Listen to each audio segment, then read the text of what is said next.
Hello, my name is Cenk Deniz Güven. In this video, I will describe my Physics 101 experiment. In the experiment, I calculate the spring constant using two different methods.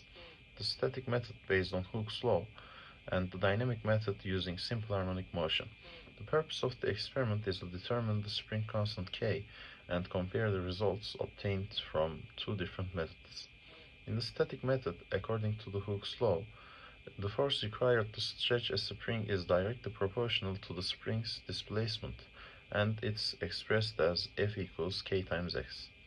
In the dynamic method, after slightly pulling and releasing the weight we attached to the spring begins to perform simple harmonic motion, and its oscillation period is given by T equals 2 pi square root m over K. Both equations allow us to calculate the same constant K by performing different measurements. First, I measured the natural length of the spring using a 30 cm ruler. Then, as shown in the photos, I fixed the spring and added the weights ranging from 100 grams to 400 grams, one by one, measuring how much the spring stretched under each weight. In these experiments, I assumed gravitational acceleration to be 9.8. I calculate the force using F equals mg for each weight and recorded the corresponding extension. By placing the force on the y-axis and the tension on the x-axis, the slope of the graph gave us the spring constant K. In the second part of the experiment, I attached a weight to the fixed spring and displaced it slightly so it could oscillate vertically.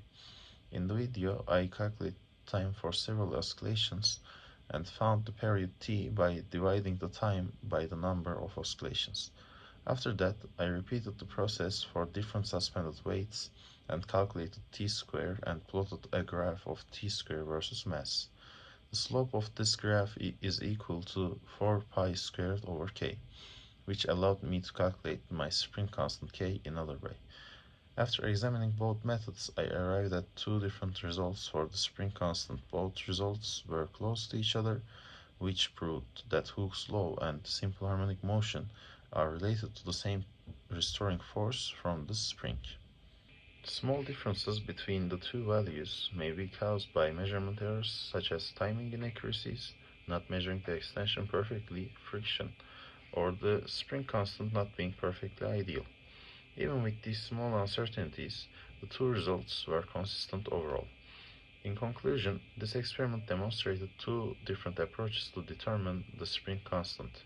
Using both static and dynamic measurements helped verify the underlying physics and showed that the spring behaves according to the Hooke's law.